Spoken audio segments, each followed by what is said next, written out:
mesma ordem que expulsa um demônio é a mesma ordem que vai trazer à existência a sua bênção. Você já expulsou algum espírito das trevas? Então, se você crê que pode expulsar um espírito das trevas, você também pode conseguir imediatamente mudar todas as situações adversas da sua vida, se você quiser. Se você colocar em prática o que eu vou compartilhar com você agora.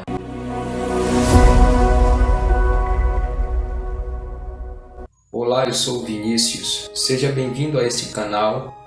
O meu intuito aqui é compartilhar com você chaves de movimentações espirituais no reino de Deus e contribuir para que você possa ser cada vez mais efetivo neste mundo como filho de Jesus Cristo. Tudo aquilo de bom que Deus tem para nós, antes de acontecer no mundo material, primeiro acontece no mundo espiritual.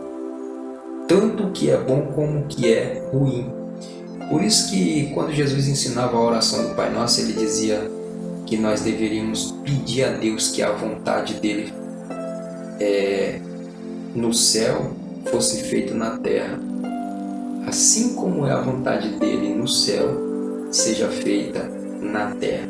Assim como é a vontade do Pai na dimensão espiritual, também seja feita na terra. Se a vontade do Pai não for feita na terra, a vontade do inimigo será feita na vida daqueles que se desleixarem. Um certo pastor chamado Kenneth Hagin, que eu gosto muito dos seus livros, ele é um grande mestre, já não está mais entre nós, mas os seus ensinamentos ainda hoje repercutem e edificam a vida de muita gente, inclusive a minha. Ele descobriu o poder da autoridade em uma visão. Ele disse que Jesus falava com ele e entre ele e Jesus havia um demônio pulando e gritando e impedindo que o pastor ouvisse o que Jesus tinha para falar. E ele esperava que Jesus expulsasse aquele demônio, mas Jesus não fazia nada. Então ele se cansou e ele mesmo expulsou aquele espírito das trevas. Ele disse que quando deu a ordem, o espírito das trevas caiu no chão apavorado e fugiu. Em seguida ele questionou Jesus por que Jesus não fez nada, porque Jesus não repreendeu aquele espírito maligno. Jesus falou: mesmo que eu quisesse, a autoridade eu dei a vocês. Cabe a vocês usar esta autoridade na terra. E ele disse: mas Senhor, me dê bases bíblicas para isso que o Senhor está falando. Então Jesus começou a dar as bases para ele. No livro de Gênesis diz assim: dominem a terra e sujeitem ela. Dominai a terra e sujeitai. O homem domine sobre as aves do céu, sobre os peixes do mar, sobre os animais da floresta. Então Deus deu autoridade para o homem lá no Éden. O homem perdeu esta autoridade. Adão perde a autoridade e Jesus vem para desfazer todas as obras do maligno e devolver a autoridade para o homem. Então Jesus vem dizendo: eis aí vos dou autoridade para pisar de serpentes e escorpiões e todo o poder do inimigo, e nada vos causará dano algum. Então Jesus quer que nós tenhamos uma vida totalmente isenta de problemas.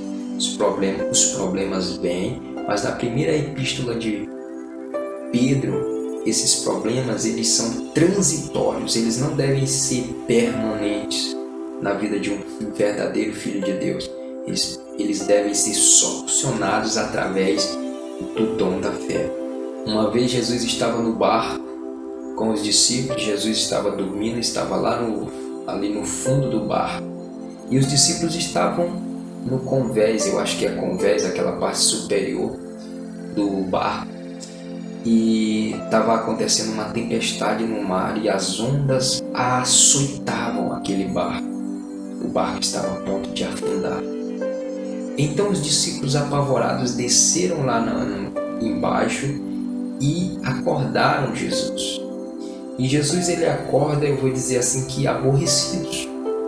Porque ele acorda indagando os discípulos assim: por que sois tão tímidos?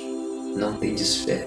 Então muitas vezes nós estamos sofrendo à toa, sem se dar conta de que tem uma fé, a cada um de nós foi dada uma medida de fé, que nós não fazemos uso dela porque não sabemos como ela funciona.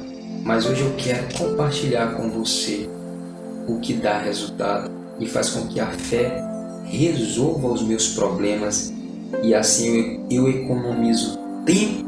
Então Jesus, após questionar os discípulos, ele mostra para eles como que funciona. Simplesmente ele diz: vento, cala-te, ondas, aquietem-se. E o vento obedece, as ondas se aquietam e se faz grande bonança. E os discípulos perguntam: quem é esse que até o mar, até o vento e as ondas obedecem? E Jesus mais uma vez fala da fé. Se tiverdes fé como um grão de mostarda, direis a este monte: lança daqui para acolá, e assim se fará, e tudo o que disserdes será feito. Então o gatilho da arma é a boca, é a tua boca, mas o teu espírito precisa estar carregado de fé, para que a ordem que você der seja obedecida e traga à existência aquilo que não existe. Pois a palavra diz assim: a morte e a vida está no poder da língua. Eu sei que você já se frustrou bastante, que você não acredita mais que dê certo, porque para você movimentar o mundo espiritual é necessário usar chaves, um conjunto de chaves que vai fazer a sua fé se tornar impetuosa e efetiva. Porém, se você for fazer isso sem se santificar, com toda certeza não vai dar certo e você pode ser retaliado pelo inferno. Deixa primeiro eu te avisar um princípio que pode acontecer. Geralmente, todas as vezes que um filho de Deus na Bíblia se levantou para resolver um problema, na primeira tentativa, ao invés de sanar aquele problema, o problema se agravou mais ainda, quando Deus manda Moisés tirar o povo dele da terra do Egito. Quando Moisés faz a primeira tentativa, ao invés dele conseguir, a situação se agrava e o povo murmura, porque o tiro foi dado e você acertou, mas não acertou num local matador. O segundo passo é você dar o próximo tiro, bater, repetição. Se na primeira tentativa não conseguiu, na segunda você vai conseguir, se não na segunda, na terceira. Essa é uma chave que todo aquele que quer tomar posse do reino de Deus, que quer mudar a sua vida, precisa usar. Agora, para este problema na sua vida ser resolvido, eu vou te explicar como você vai fazer. Primeiro você vai pedir perdão pelos seus pecados e vai pedir a misericórdia de Deus, a misericórdia do Pai, em nome de Jesus. Porque muitas vezes você pede perdão e você é perdoado, mas quando você não pede a misericórdia, a sentença por causa daquele pecado é aplicada na sua vida. Então, 1 Coríntios diz assim: quando nós somos julgados, nós somos disciplinados para não sermos condenados com o mundo. Então, muitas vezes o que está acontecendo na sua vida de ruim é uma sentença, um veredicto que foi dado no tribunal de Deus, porque Ele é justo por causa de uma falha. Então o texto de Tiago diz assim: o juízo será sem misericórdia para quem não usou de misericórdia, mas a misericórdia triunfa sobre o juízo. Significa que o tribunal de Deus está em funcionamento agora. E todo dia nós somos julgados por este tribunal. É como se fosse um tribunal da terra, onde nós somos monitorados pelas câmeras de segurança da terra, e se acontece algum deslize, alguma infração, algum delito, nós somos chamados perante os fóruns, nós somos julgados. No mundo espiritual acontece o mesmo, só que com mais severidade. Se você é uma pessoa misericordiosa, que faz misericórdia ao próximo, perdoadora. Após pedir perdão, você vai pedir misericórdia.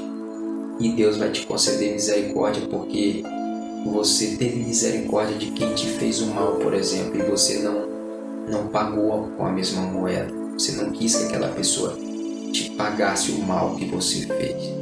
Então, da mesma forma, Deus vai te perdoar e vai te absorver das sentenças. É assim que funciona o mundo espiritual. A segunda coisa que você deve fazer após se santificar, porque se santificar é confessar o pecado, pedir perdão e deixar, abandonar a vida pecaminosa. Se você não está disposto a abandonar o pecado, você está perdendo o seu tempo.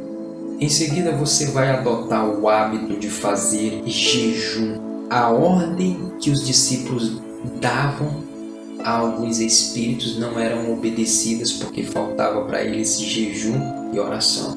Eles perguntaram: Senhor, por que não conseguimos expulsar o espírito do epilético? Jesus falou: por causa da pequenez da vossa fé, aquela casta ali só sai com muito jejum e oração. Então Jesus ensinou o seguinte: quando orardes, não useis de vãs repetições, e ele explica ali como se deve orar. Mas o que me chama a atenção aqui é o termo quando. Significa que este quando não é uma opção, é uma obrigação. E do mesmo jeito que Jesus falou quando orardes, ele também falou quando jejuardes. O jejum vai tornar o teu espírito totalmente efetivo no reino de Deus, porque ele vai fazer o teu espírito sobrepor a carne dela. Você vai dizer assim: Satanás, eu te ordeno em nome de Jesus que solte todas as bênçãos que o Pai tem para me dar. Experimente fazer isso no final de semana, quando você ficar de folga, debaixo de jejum e oração, e depois você me conta aqui o resultado. Fique com Deus e até o próximo vídeo.